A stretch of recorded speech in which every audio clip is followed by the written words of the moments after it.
미국의 조선소는 상당히 황폐해져 있는 상황입니다. 그렇지만 한국이 와서 우리가 함께 재건하길 바랍니다.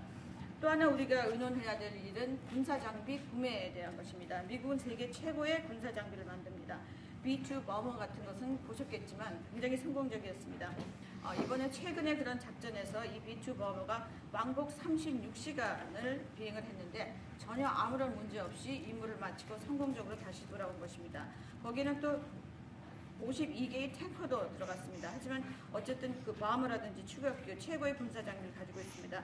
한국이 이러한 미국의 아주 뛰어난 군사장비를 많이 구매할 것을 기대하고 있습니다. 다시 한번 이재명 대통령을 백악관에 모시게 된 것을 매우 영광으로 생각합니다. 그리고 그 전에 아주 선거에 이긴 것을 다시 한번 축하드립니다. 감사합니다. 네, 대통령님 감사드립니다. 이렇게 시간을 내주셔서 우리 대한민국 국민을 대표해서 감사 말씀을 드리면서 우리 대통령께서 이 오벌 오피스를 새로 꾸미고 있다는데 정말로 밝고 황금색으로 빛나는 게 정말 보기 좋습니다.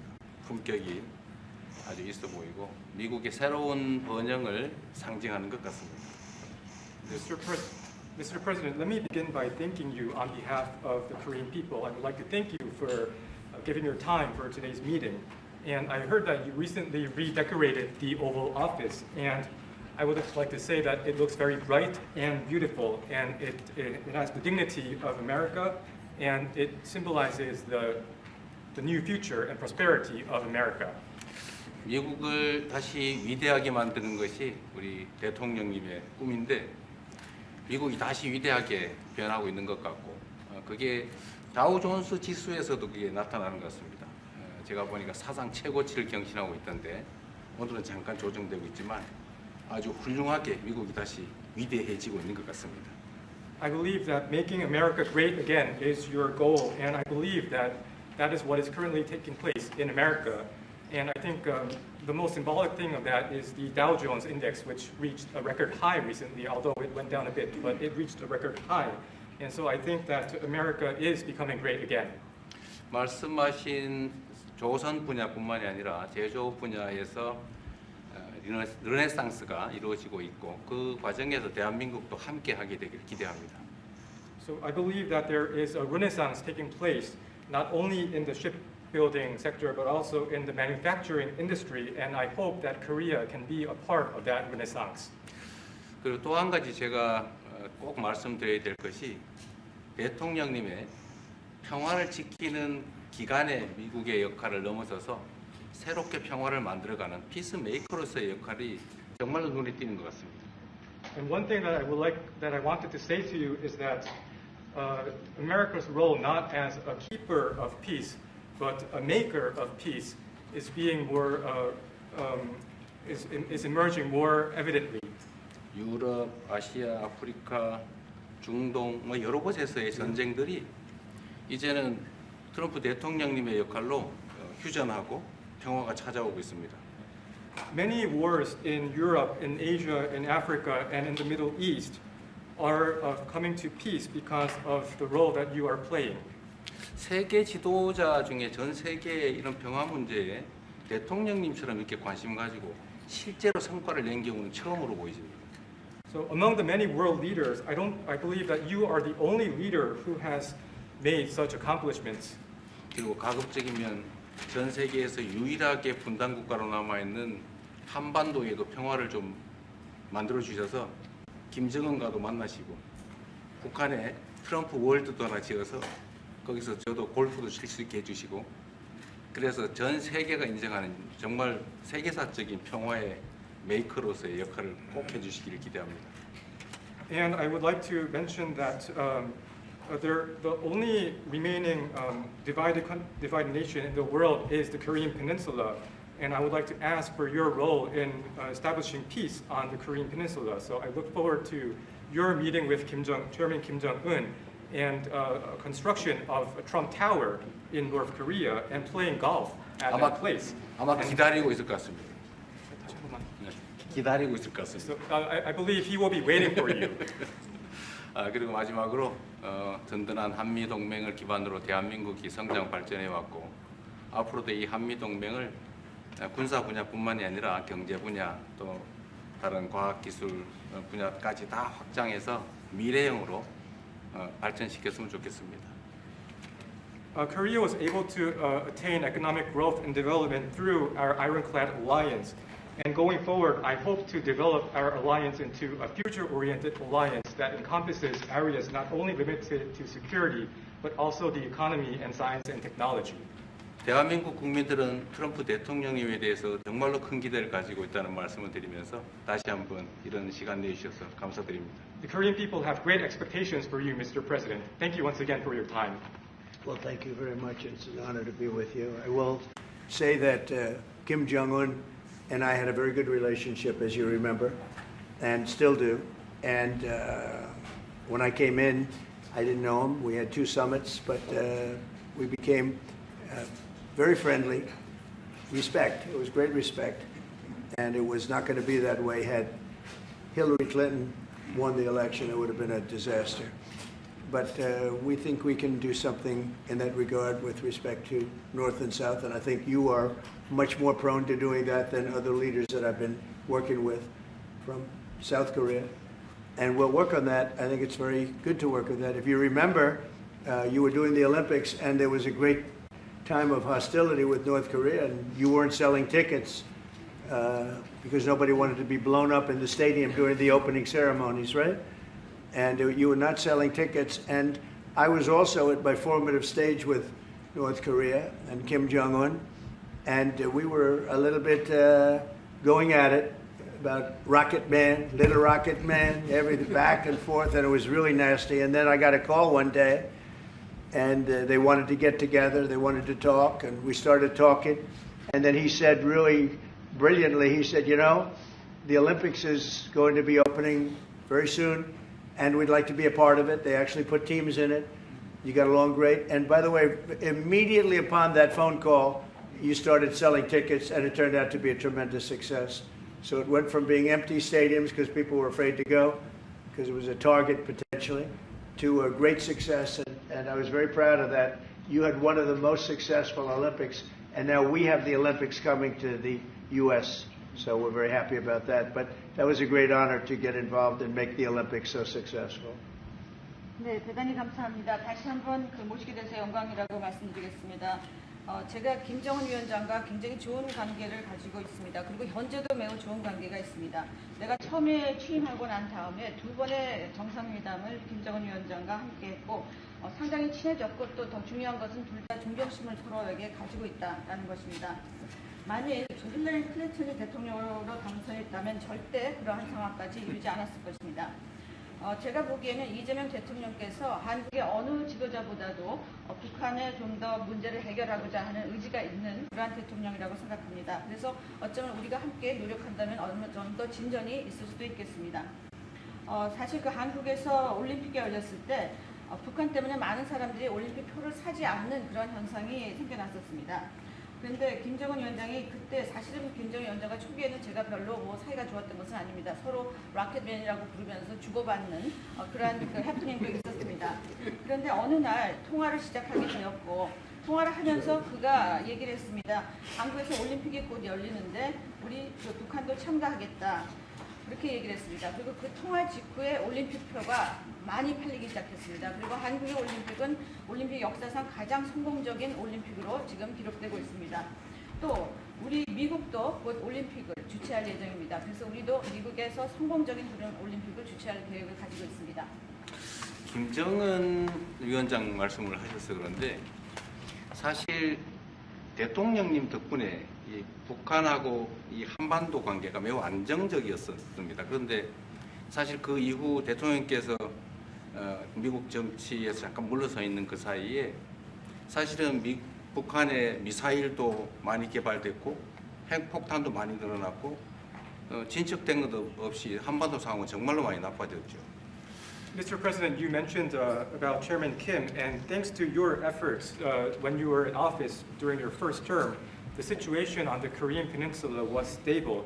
But during the hiatus where you were out of office, North Korea developed further its nuclear and missile capabilities, and that led to a deterioration on the situation of the Korean Peninsula. And they wouldn't have done that they would not have done that if I were president. It 내가 was not going to 만약에 happen. 대통령이 당선되었다면 그런 일이 일어나지 않았을 것입니다.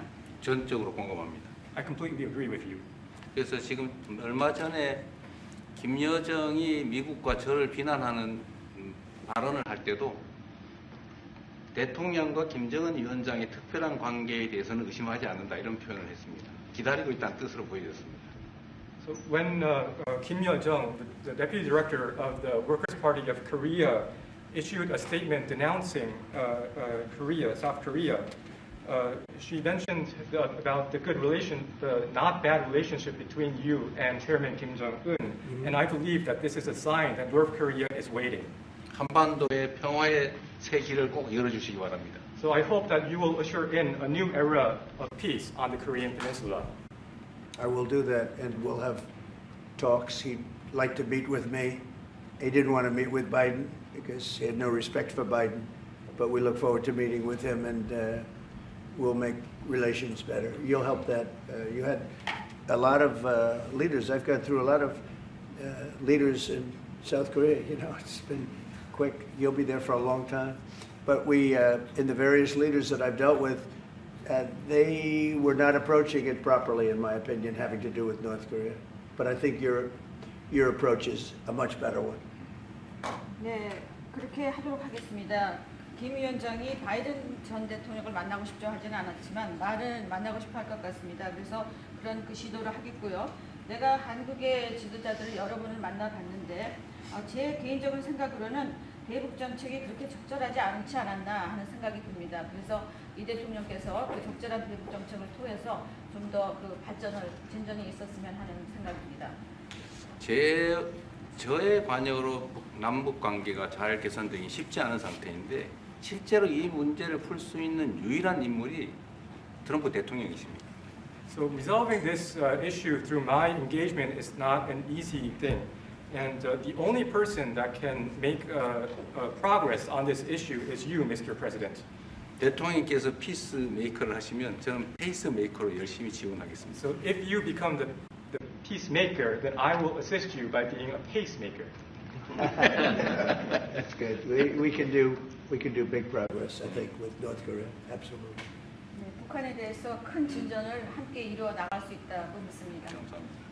Okay, thank you very much. Thank you very much. Okay. Good job. Okay, questions, please. Mr. President, when you met with Russian President Vladimir Putin, how soon did he say that he wanted to sit down with Ukrainian President Zelensky? Russia, as of now, says there's no meeting on the books and no agenda is set. Well, that's going to be up to them. It takes two to tango. I always say it. And they should meet, I think, before I have a meeting and probably close the deal. But I think it's appropriate they meet. They do not exactly get along well, as you can understand. And I'm sure it's a meeting that perhaps he didn't like. But he wasn't happy about coming to the United States either. That was a big concession, and I appreciate the fact that he did. You know, I've always had a very good relationship, despite a fake Russia haunt that we had. But we've always had a great relationship, very good relationship, strong relationship with Russia. That's a good thing, not a bad thing, by the way. That's a very good thing. And it's good to get along with Kim Jong-un, and it's good to get along with everybody, including President Lee. It's good to get along, and I get along with the foreign leaders. You see that with the biggest group of foreign leaders that we've ever had. Don't forget the European Union was here also representing a large group of countries just recently. So I believe that we're going to get that war straightened out. We're going to get it done. I don't know that they'll meet. Maybe they will. Maybe they won't. They'd like me to be at the meeting. I said, you guys ought to work it out. It's between you. It's not us. Now, in the meantime, we're not spending any money on, as you know, on Ukraine. We're selling military equipment to NATO. NATO now is taking in, excuse me, NATO now is taking in a large amount of money from the countries. They're taking in 5% of GDP versus 2%. They're paying the 5%. They never paid the 2%, most of them, or a lot of them. NATO has a lot of money. We are selling military equipment to NATO at full price. And NATO's distributing that equipment to wherever they are, I mean, perhaps to Ukraine. So NATO's working with Ukraine. Biden was giving hundreds of billions of dollars, just willy-nilly, just giving money. He had no idea where it was going. It was terrible what was happening. So we're not involved anymore in terms of the cost. We're in for $350 billion. As you know, I also got the rare earth deal done with Ukraine, which was worth much more than the $350 billion. But I'm not interested in the money so much, even though we've done a great job in that regard. I'm not interested in that. I'm interested in stopping a war where last week 7,109 soldiers died, both Russian and Ukraine. It's such a waste of life and humanity. They're not from this country. They're not from any other country other than Ukraine, for the most part, other than Ukraine and Russia. But it's a very important thing to me to stop it. I stopped 7 wars that were raging, one for 31 years, the Congo, and as you know, Rwanda, one for 35 years. I don't have to go into them. You know the list better than I do. But we stopped a lot of wars, including, you think about it, India and Pakistan, which was probably 2 weeks away from being a nuclear war. They were shooting down airplanes all over the place. So I'm very proud of that. I thought this would be, in many ways, the easiest way. I have a very good relationship with Putin. I thought it would be the easiest one to stop, and it's really not. It's very complex. It's very personal from their standpoint. There's tremendous dislike personally between the two men, and we're going to have to straighten that out. But I would like to see them meet first. They'd like me to be there. I may be there. I may not. I'll see. But I wanted them to work out their differences first, because it is ultimately between them. And when that happens, I think we'll get an end. Maybe they meet, maybe they don't. How long are you willing to let this play out? And if they don't meet, will there be consequences, and how soon for Russia? Yeah, there could be very big consequences, but we'll see what happens. There might be very big consequences, because this is something that has to end. This war would have never taken place, and for 4 years it didn't take place. But if I were president, this war would have never taken place. There has not been a war like this since the Second World War. This is the biggest thing that's happened in terms of warfare, wars. It's a whole new form of fighting. It's a drone fighting. It's a drone war. No, a drone war never existed before. And we're actually studying it from the standpoint of Pete Hegseth and everybody. We're studying it and studying it very carefully. This is a whole new form of war, but it's a violent war. And there has been nothing like this since the Second World War. So we'll see what happens over the next week or two. And at that point, I'll step in very strongly. And if I have to be there, I'll be there. And we'll either have a deal or we won't. But a lot of people are dying, and I want to get us... Mr. President, Kim Jong-un wants to meet. When do you want to meet with him? With who? You said the North Korean leader wants to meet. How soon would you? You know, we want to have a meeting. I like to have a meeting. I get along great with him. You know, you were there. We even had a press conference. He had his first press conference. Kim Jong-un had a press conference. This was a little different press conference. I said, have you done a press conference before? No. And you know what? He did great. It was a great press conference, actually. It was historic. I doubt he's done one since. But I said, would you like to meet the fake news? Because whatever you want to do. And they came in like you've never seen anything like it. And then he said, enough. And that was the end of the press conference. That was the end. It ended very rapidly. But I think he had a good time. I look forward to meeting with Kim Jong-un in the appropriate future. Would you reduce the number of forces in South Korea so that the United States could have more flexibility in the region? Say it. Would you consider reducing the number of U.S. forces in South Korea so that the United States can have more Well, flexibility? I don't want to say that now, because we've been friends and we're friends. And look, we have a lot of people over there. We have over 40,000 troops in South Korea. As you know, South Korea agreed to pay for that during my last term. And then when Biden came in, they complained to Biden that I wasn't a nice person. And he agreed not to pay. He gave up billions of dollars. We were getting paid billions of dollars. But then Biden ended that for whatever reason. It's unbelievable that he did. But we have a very good relationship militarily. They would say, but we gave you land. I said, no, you didn't. You lease us land. There's a big difference between giving and leasing. And maybe one of the things I'd like to do is ask them to give us ownership of the land where we have the big fort. You know, we spent a lot of money building a fort, and there was a contribution made by South Korea, but I would like to see if we could get rid of the lease and get ownership of the land where we have a massive military base. Okay? Would you go? Thank you, Mr. President. How are you planning to make? I also want to ask this question to Mr. President. Who are you with? I'm Song Mi-jin. I'm from South Korea's Arirang TV. Good. Thank you so much. Good. So as mentioned earlier, United States is South Korea's most important and closest ally. So in this point of view, I would like to ask you and also President Lee, what do you think are the key ways to make the South Korea-U.S. alliance greater? Well, I think it's great now. I feel very warmly toward South Korea. I will tell you that I have a lot of people in business that I deal with that are from South Korea. They love Trump because they feel I've saved. I think you would have had a nuclear war if I weren't. I think you would have had a nuclear war, North Korea and South Korea. I think it would have been a disaster.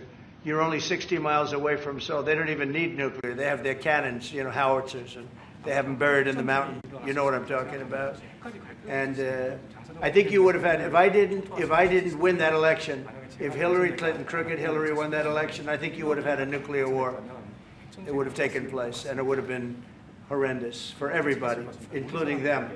It would have been very bad for them because we would have had to enter the picture, and we are the most powerful nuclear country in the world by far. Russia's second, China's third. China's going to catch eventually, 5 or 6 years. They're working to catch. One of the things we're trying to do with Russia and with China is denuclearization. And it's very important. One of the things I discussed with President Putin the other day, it wasn't just that, it was also other things. And I think the denuclearization is it's a big aim. But Russia's willing to do it, and I think China's going to be willing to do it too. We can't let nuclear weapons proliferate. We have to stop nuclear weapons. The power is too great. Okay? Thank you. Mr. President, I'd like to ask you further question about South Korea and U.S. alliance. I'm Anna from the Korea Times, and I'd like to ask you about the trade deal that's on the table. You mentioned about the shipbuilding industry, and President Lee mentioned about the manufacturing industry, and what other areas or sectors that you intend to focus on this trade deal, because Korea is bringing in many investments and create jobs as well. So I'd like to know the opinions of both, how to get a beneficial outcomes for both countries through this deal. Well, we're going to get along great because we really sort of need each other. We love what they do. We love their product. We love their ships. We love a lot of the things that they make. And they love what we have. We're dealing with them on Alaska having to do with the oil. You need oil and we have it. So we have a big advantage in that way. We have more oil and gas and coal and energy than any other country in the world by far. No, for whatever reason, God was very good to us. He gave us the greatest. We didn't use it. We started to use wind. Wind doesn't work. They started to use solar panels that took over the land all over the Midwest, where the farmers said, what happened to my land? They'd have a 10-mile by 10-mile solar field that they couldn't farm, the most valuable farming land in the world, probably the most vibrant in the world. And they put solar plants all over the place. It's ridiculous. Big, massive black fields of solar that all comes out of China, or plastic, all comes out of China. But we have the greatest amount of energy in the world, and we're dealing with South Korea, as you know, in Alaska, and we're going to be making a deal, a joint venture with South Korea. Japan is involved also, very strongly involved.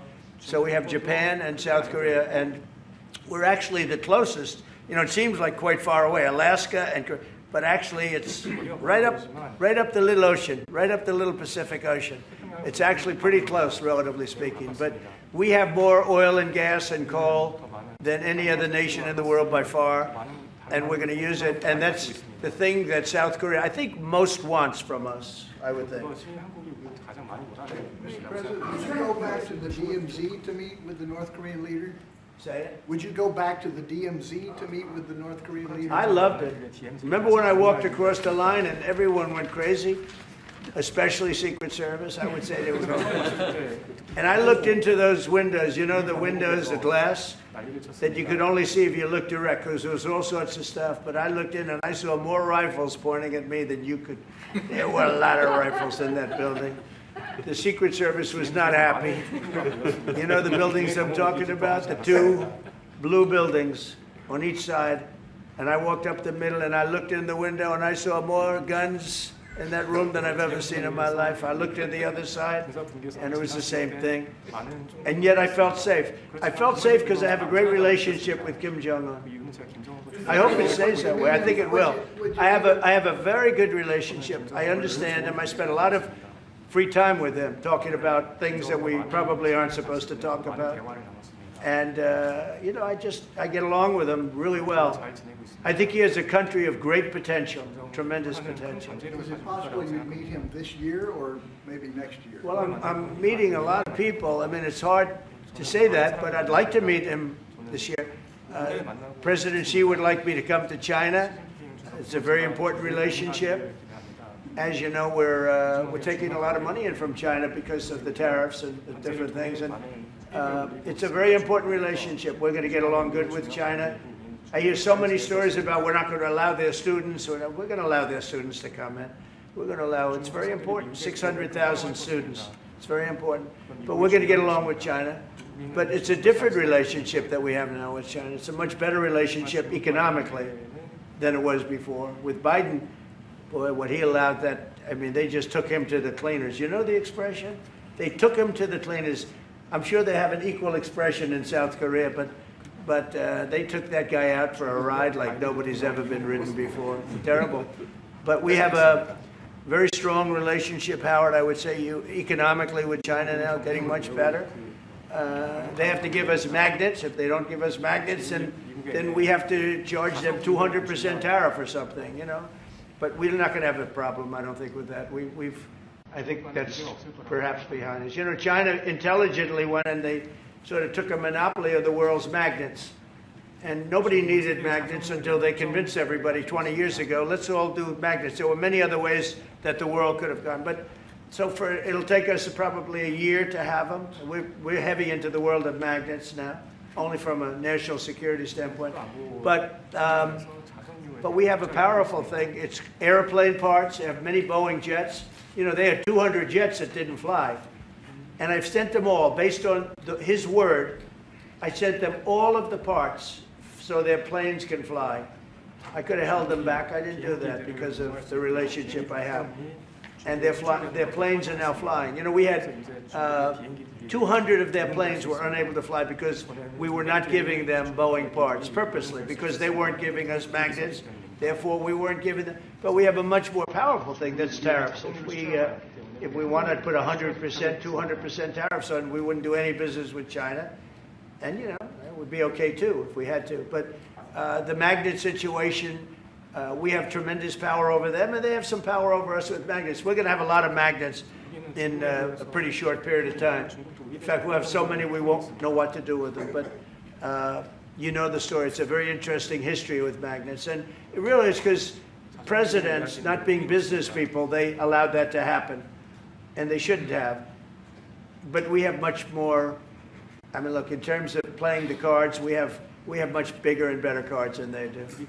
But with that being said, I think we have a great relationship. I spoke to President Xi fairly recently, and at some point, probably during this year or shortly thereafter, we'll go to China. And I think we're going to see a magnificent sight. It's a great country. On the National Guard. You and President Lee actually are planning to go to China. You mentioned either this year or next year. Could you please share more details about your plans going to China? And also President Lee, I think... Well, maybe we'll go together. Do you want to go together? We can share a plane. We'll save energy. We'll save a little, you know, the ozone layer. Remember President Obama used to talk about the ozone layer, and then he'd fly to Hawaii to play around the Gulf in a 747. Would you accept the invitation, Mr. Lee? 중국에서 만약 Well, it was sort of meant jokingly, but if you want, you can go. 대통령하고 같이 가면 좋겠습니다. I would like to go together with President. Do I accept? Does he accept? If you want to go, I'm going to get special permission. I'm sure you can go. But we're going to have a great relationship with China. I mean, it's happening. You see it. It's happening. They have some cards. We have incredible cards, but I don't want to play those cards. That would, If I played those cards, that would destroy China. I'm not going to play those cards. Mr. President, on the National Guard, you've talked a lot about Democratic-run cities and states. Would you also consider sending the National Guard into red states and red cities that are also seeing high crime? Sure, but there aren't that many of them. If you look at the top 25 cities that for crime, just about every one of those cities is run by Democrats. And you know, one of the bad things they did, cashless bail, if you look back on time, when they allowed a murderer out that afternoon, you know, he'd kill somebody and then a couple of hours later he's walking the streets again, oftentimes killing again rapidly. Cashless bail is a disaster. You saw we had a news conference today on that. We're wiping it out in D.C., immediately wiping it out. It started in New York, I must tell you, and it's been a horrible thing for crime, especially violent crime. So we're going to end cashless bail, yes. Thank you. When will you deploy to Chicago, and how long are you keeping troops here in Washington, A little D.C.? discussion. I really want to be appreciated. You know, when we go into a city and wipe out the crime, so D.C., it sounds so horrible. I'm embarrassed to say it in front of you because they don't have anything like this. Washington, D.C., sir, has not had a murder in 11 days. Now, he's saying that's a horrible thing to hear because they don't have murders for ever. But Washington, D.C., if you go back and check, it's been many years since we went a week without having a murder. Now we haven't had, and I would say that Washington, D.C. right now is much safer than Seoul. You know why? Because we have a friendly neighbor. We have more friendly neighbors. You have a different kind of problem. We all have different problems. But Washington, D.C. is a very safe city right now. People are going out to dinner. Restaurants are opening. Restaurants that were going to close are now going to stay open. Friends of mine are going out to dinner all the time. They didn't go out to dinner for 4 years. It went rampant during the Biden years. Just rampant. That's why Susie is very close to the mayor and has a lot of respect for her, but I view it maybe a little differently because the mayor would say that it's gotten better for 30 years, it's gotten better. No, it's gotten worse. And the worst day of all was when we just got to office for the second time, and it's in very bad shape. So the mayor shouldn't be saying that violent crime has been getting better. It's been getting much worse. And the day I took office, it was the worst. And we did some minor things, made it a little bit better, but then we said, look, we got to stop it because too many people are getting killed. And we have not had a murder in 11 days. It sounds crazy. I hate to say this in front of this gentleman who I respect because they don't have murders for years. But we have not had a murder in 11 days. And that's going to go on for a long time. And there will be, I guess, it'll happen a little bit. But we have a very safe city. This is one of the safer cities right now in the country. And in a short period of time, it'll be like the border. Nobody came in through our border for the last 90 days, 3 months. We had 0 illegal aliens from the Congo, from South America, from all over the world, from prisons coming in, pouring into our country. Nobody, not one person, and this is done by a liberal group, a liberal think tank. They do the work. Not one person has come into our country. Think of that. It's been amazing. And I didn't have to go back to Congress and ask. Biden could have done this by himself. I did. I said, close the borders. We had the great Tom Homan.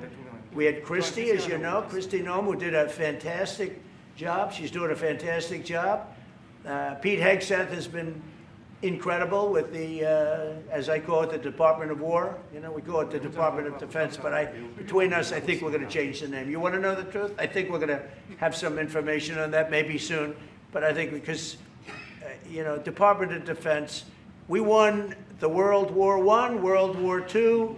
It was called the Department of War. And to me, that's really what it is. Its defense is a part of that. But I have a feeling we're going to be changing. I'm talking to the people. Everybody likes that. We had an unbelievable history of victory when it was Department of War. Then we changed it to Department of Defense. So that's a little thing, has nothing to do with your country, but it's something that I think you're going to be hearing about or seeing about over the next couple of weeks. Probably that change is going to be made over the next week or so. Are there 2 Koreas, North and South, or is there one Korea waiting to be unified? Well, I know it is 2 Koreas. I mean, you know, there was one Korea. It was a very large country and a very powerful country. And it was a country that went to war with China. President Xi explained it. went to war with China many times over the last 2,000 years. You had many, I think he told me 51 times. So I remember I went to Presidency, I said, you know, we're having a problem with North Korea. Straighten it out, would you please? He said, well, we have been to war with them. And I think he said 51 times. But at that time, it was the whole of Korea. It wasn't, you know, North and South. And after he explained it, I said, all right, not going to be that easy. I guess you're right. But, you know, you had one Korea, and it was a very big, powerful nation. Now you have two big, powerful nations, but you have essentially a wall in between. Can you elaborate comments, the post and comments you made on South Korea early this morning, like raids on churches, going into U.S. military base, purge, revolution. How do you think about it? 이재명 대통령께도 질문드리겠는데요. 저희가 이제 빛의 혁명이나 내란 사태 극복하는 과정에서 이런 일들이 좀 벌어졌다고 말씀하신 것 같은데 그 부분 설명해 주시죠. I heard from Intel that there was a raid on churches. We're going to talk about that later. I haven't spoken about it yet, but when we meet, and you know that would be too bad if that's the case. But I did hear that from Intel that there was a raid on churches, closing some churches. So we'll talk about that later. I could ask you now if you want. Mr. President, what conversation? Wait a minute, please. If you'd like, because it didn't sound to me like South Korea. 뭐 간단하게 말씀을 드리면 지금 대한민국은 아시는 것처럼 친위 쿠데타로 인한 혼란이 이제 극복된 지 얼마 안 된 상태고 그 내란 상황에 대한 국회가 임명하는 국회가 주도하는 특검에 의해서 사실 조사가 진행 중입니다. 물론 저의 통제하에 있지는 않지만 하여튼 대한민국 검찰이 하는 일은 검사가 하는 일은 팩트 확인, 팩트 체크인데 미군을 직접 수사한 게 아니고 그 부대 안에 있는 한국군의 통제 시스템이 어떻게 작동했나를 확인한 것 같습니다. 나중에 좀 더 자세히 설명을 드리도록 하겠습니다. So it hasn't been long since Korea has overcame the political turmoil following the self coup by the former president. Currently, there is a fact-finding investigation by a special prosecutor that was appointed by the National Assembly.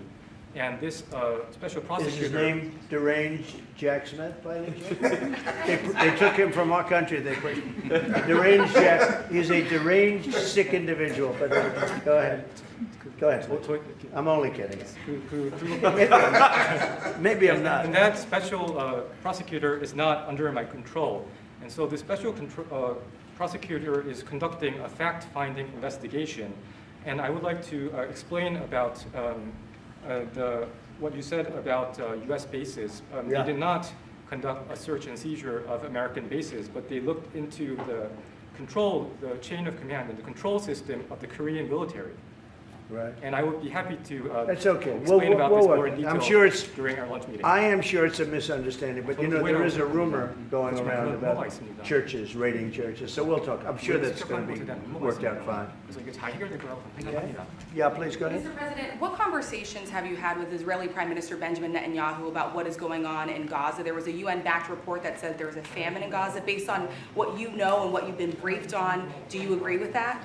So I mean, I deal with Bibi Netanyahu quite a bit, and we had great success, obviously, in Iran. We knocked out their nuclear threat. That would have been a horror show having them have a nuclear weapon. They would have used it too. We did very well there. Right now, they're talking about Gaza City. There's always talking about something. At some point, it's going to get settled, and I'm saying you better get it settled soon. You have to get it settled soon. And that means, you know, nobody can forget October 7th. People forget October 7th. That was one of the most brutal. I've seen some terrible things, some brutal things. That was about as bad as it gets. And nobody can forget that. With that being said, it's got to get over with. It's got to get over with because between the hunger and all of the other problems, worse than hunger, death, pure death, people being killed. And, you know, I'm the one that brought back the hostages, and I did it with that gentleman right there, Steve Witkoff, and with Marco. All of us, the whole team, we worked together. Even the trade people worked on it with us. And we brought back a lot of the hostages. Now we're left with, would you say 20, Steve, or would you say it's less than 20? I hope it's 20. He hopes it's 20 because some could be dead. That's what he means, I assume. So we have 20, but there's rumors that some could be dead. It's a terrible situation over there. Terrible, terrible situation. But it's coming to a head. It's coming to an end. We are sending, we sent $60 million of food over there just recently. And I don't even know if people know it. We distributed ourselves. We're giving a lot of food, spending a lot of money on food, getting it over there. We have a lot of food. We have a lot of oil, and we have the greatest farmers in the world. So we have a lot of food, but we're sending a lot of it over to Gaza, and we're feeding a lot of people. But with all of that being said, it's a lot of people to feed. And I think that we will have, I think within the next 2 to 3 weeks, you're going to have pretty good conclusive a conclusive ending. And it's a hard thing to say because they've been fighting for thousands of years. If you want to know, that's been a hotbed forever. But I think we're doing a very good job. But it does have to end. But people can't forget October 7th either.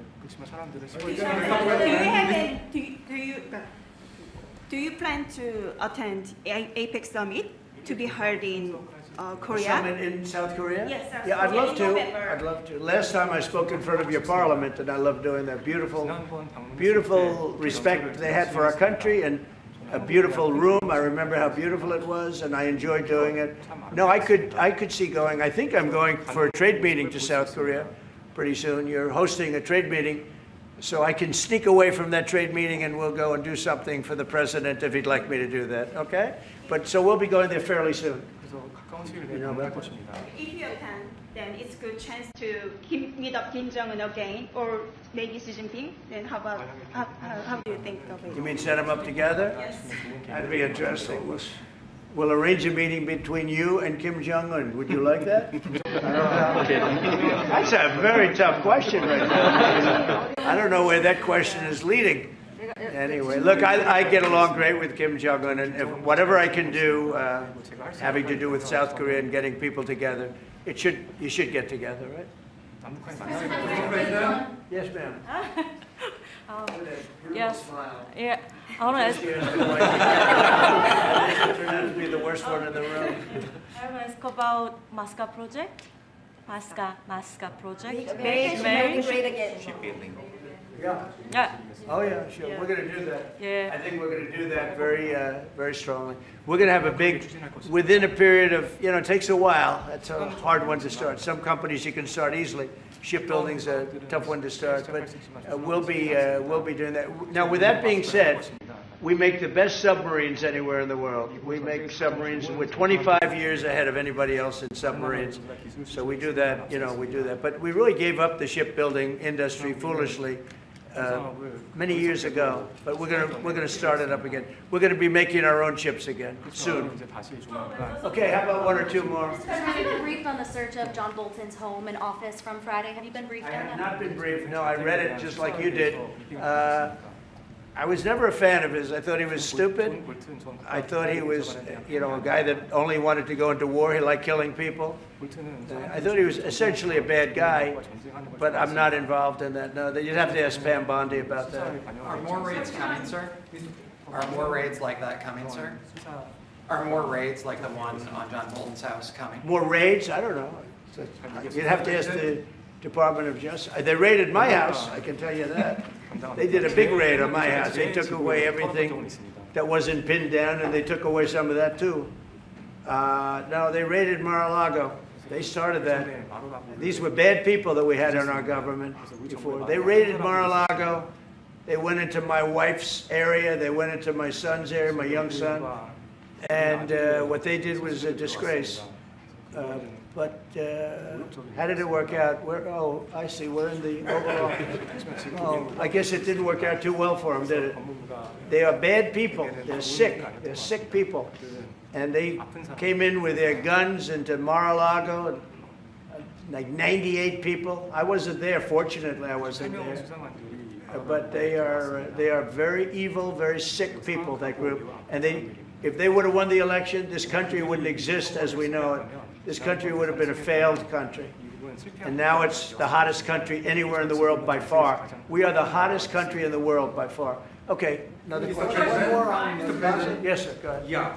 President Lee met with the Japanese Prime Minister before this summit. That's good. So, is there something to discuss regarding the cooperation among the South Korea, U.S., and Japan? I think so. Look, Japan is a great ally of us, and I had a little bit of a hard time getting you two together because you're still thinking about comfort women, right? Comfort women. That's all they wanted to talk about was comfort women. And I thought that was settled a few times over the decades. But there is an overlapping problem with that. Perhaps I'm wrong in saying it. Perhaps this isn't right, but the whole issue of the women, comfort women, very specifically, we talked, and that was a very big problem for Korea, not for Japan. Japan wanted to go. They want to get on, but Korea was very stuck on that. You understand? So I don't know. Perhaps you'd like to answer. It's a good question. It was hard getting Japan and Korea together because of what took place a long time ago. But Japan wants to do it, I can say. Korea is a little bit more tenuous, please. 지금 질문은 그 3자 협력에 대해서. 우리 한미일 협력은 매우 중요한 과제고 또 한미 관계의 발전을 위해서도 한일 관계가 어느 정도 수습이 돼야 됩니다. Trilateral cooperation among Korea, the U.S., and Japan is very important, and better Korea-Japan relations is also important for the Korea-U.S. relationship as well. 그래서 대통령께서 한미일 협력을 매우 중시하고 계시기 때문에 제가 대통령을 뵙기 전에 미리 일본과 만나서 대통령께서 걱정하실 문제를 다 미리 정리했다 이렇게 생각해 주시면 좋겠습니다. Because I know that President Trump, that you put emphasis on trilateral cooperation, right. I made a visit to Japan before coming to the U.S. to settle the difficult issues that we have. Good. Well, Japan wants to get along very well with you, and I find them to be great people, great country, obviously, and they want very much to get along with South Korea. And you have something in common. You know, you want to solve the North Korea problem. But Japan very much wants to get along with you, and I'm sure they will. I find the people that I deal with to be wonderful people, as I do with you. 이번에 일본에 가서 이시바 총리를 만났을 때 그 전에 우리가 가지고 있던 여러 장애 요소들이 많이 제거됐다는 생각이 듭니다. So when I visited Japan and met with Prime Minister Ishiba, I realized that many of the obstacles that existed between our two countries have now been removed. True. During my term, we removed them during my term. There was an overlay a little bit, but we removed many of those obstacles during my term. And you know, if you look at Prime Minister Abe, who was a great man, he was a great friend of mine, and he was assassinated. But he felt very warmly toward your country, I can tell you that. And the current Prime Minister, who I've gotten to know very well, feels the same way. So I think you're going to have a great relationship with Japan. Steve, go ahead. Just to close the loop on Gaza, is there a diplomatic push underway to try to get all this to end? Oh, there's a diplomatic push? No, is there? There has been, yeah, sure. Right now, Steve, I would say very serious diplomatic push. Marco or Steve? Marco, do you want to answer that first? Yeah, it's never stopped. We've always looked to find a solution there. Ultimately, as the President said, we want it to end. It has to end with no Hamas. Thank you, sir. Steve, where are we? I would say that we wouldn't be anywhere but for the President's truth last week, which was a statement to Hamas that they better get their act together and get to the peace table. But for that, it would have been all stalled. So, as usual, he is the man who moves it. Thank you, sir. Thank you. Thank you very much, everybody. Thank you, guys. Let's go. Head out. Start moving. Thank you. Thanks, guys. Let's go. Thank you. Straight out the door. Thanks, guys. Let's go. Thanks, guys. Jails, let's go. TV, let's go. Come on. Let's go. Head out. Thanks, guys. Please keep moving. Thanks, guys. This way. Thank you. Keep going. We're out. Thank you, guys. Out the door. Thank you. If you want to hold in there until we get a wrangler.